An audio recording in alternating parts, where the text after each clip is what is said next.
You're listening to a special edition of Wake Up Wyoming, Coronavirus Town Hall. Good enough to join us this morning with, he's got to be about the busiest man in Wyoming, is Governor Mark Gordon. I think that's a safe bet. Yeah, Mr. Gordon, thank you for coming on this morning. Oh, it's wonderful to be here. Thank you both. So speaking of busiest guy in Wyoming, let me just, before we get into the deep details here, what is your day looking like these days? It starts early and goes late. Yeah. And I would bet a lot of those meetings are just either on the phone or on Skype. Yeah, a lot of them are. That's exactly right. We've been really trying to socially distance here. That's super important. Luckily, we in this new office, we have much expanded opportunities for that kind of Zoom meeting and all that sort of thing. Well, let's take a look at what that looks like, because, as the president will say on a regular basis, he is on the phone and on Skype every single day with governors and, of course, mayors of big cities out there. So, of course, I would guess that pretty much on a regular basis you're speaking to the president. Well, he has a conference call several times a week. We participate in that call.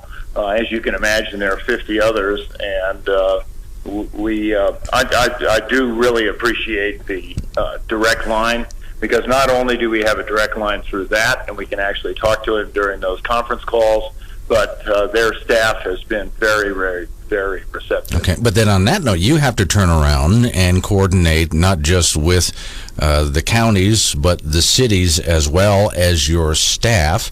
And there's probably some people from the House and Senate who want to talk to you as well. So what does that schedule look like?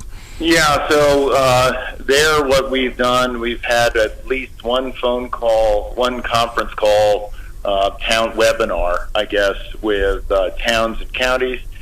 We've had two with the legislature generally, and we have had almost daily calls with leadership, both minority and majority, just kind of keeping them up to speed on all the things that we do. We also have a call, two calls every morning, one just reporting on what's happening, where things are going, and then the other really talking leadership, going forward, thinking about a week, 2 weeks, maybe 3 weeks down the road. And then I occasionally call, because I'm always anxious to know what's going on in the field. I'll call some of our county supervisors, some of our homeland supervisors, some of our county health officers as well, just to make sure what we're hearing reported is actually happening in the field. Certainly. And Governor, obviously last week you went ahead and extended school and business closures and your restriction on gatherings of 10 or more to April 17th. Yesterday the president extended those federal social distancing guidelines until April 30th. So in light of what happened yesterday, do you see another extension for those public health orders in Wyoming? You know, it took us a while to come to that extension. Just wanted to make sure we had everything in place. I guess when the president made that decision, he didn't necessarily connect with us. We'll certainly bear that in mind. I think we look at the situation every day and we assess, what the progress is. So for the time being, we're just going to hold tight on the 17th and please stay advised. And you're trying to avoid a statewide stay-at-home order like we've seen issued in some other places, Denver being one of them. Maybe explain your position on that a little bit. Sure. So if you really look at those statewide stay-at-home orders, they have so many exemptions to them. They're really not materially different than what we have already recommended. And my point, and I said it in an editorial this weekend, as you look at Wyoming, there are some places much harder hit than others. And so it's a little bit of a patchwork. My point has been that Wyoming people don't need an order to know what's important. They have common sense.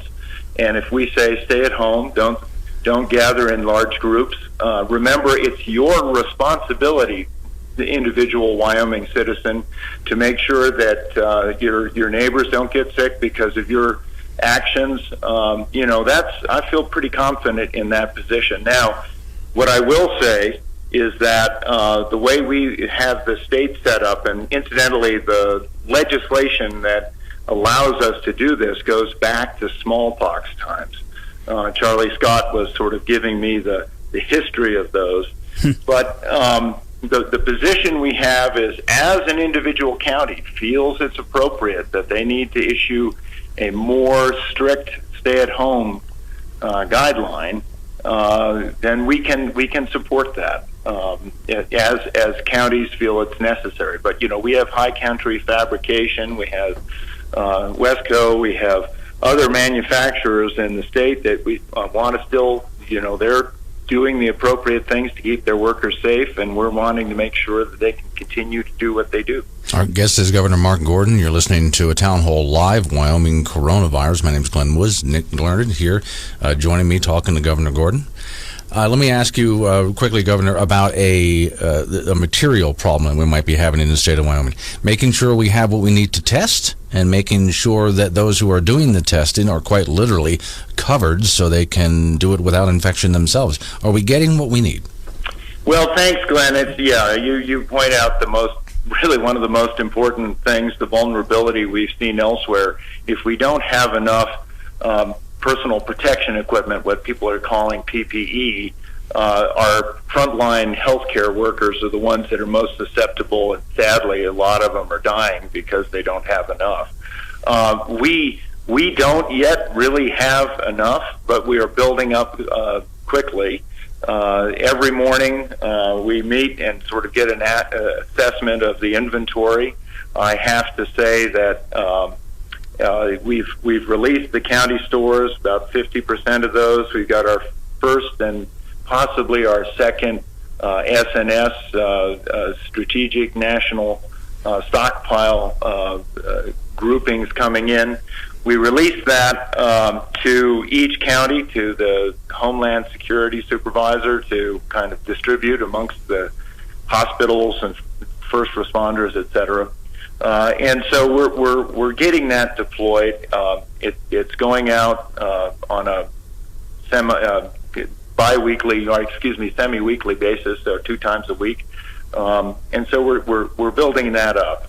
That was the point that I wanted to talk to my Johnson County Homeland Security Supervisor and just say, so what's coming? How's it coming? Is it on time? Are you able to get it distributed? And she indicated that yes. So, on the testing supplies, just to finish, I know that was the other question. Sure. With that's starting to ramp up. I have to give kudos to our health department folks for building the medium and being able to secure additional swabs. So we've really picked up our testing. And something you mentioned, I believe this was on your Facebook page last week, the shortage nationwide and in Wyoming of test kits means that the reported cases we have in this state are not actually probably indicative of how widespread the virus is. Can you speak to that, explain that a little bit? Sure. So we only had a limited number of tests to start with, and so the positives we had, kind of came in below what we would have expected to see. As we've ramped up testing, we expected to see more positives, and that's in fact what has happened. Until we have a chance to be able to sort of generally test the population, because what I think is important to remember is that if you come back with a positive test, it just means the virus is there, and that's something that we really are anxious to get ramped up to do. As you can tell, Fremont County's had a bit of an explosion. Teton County has, some others.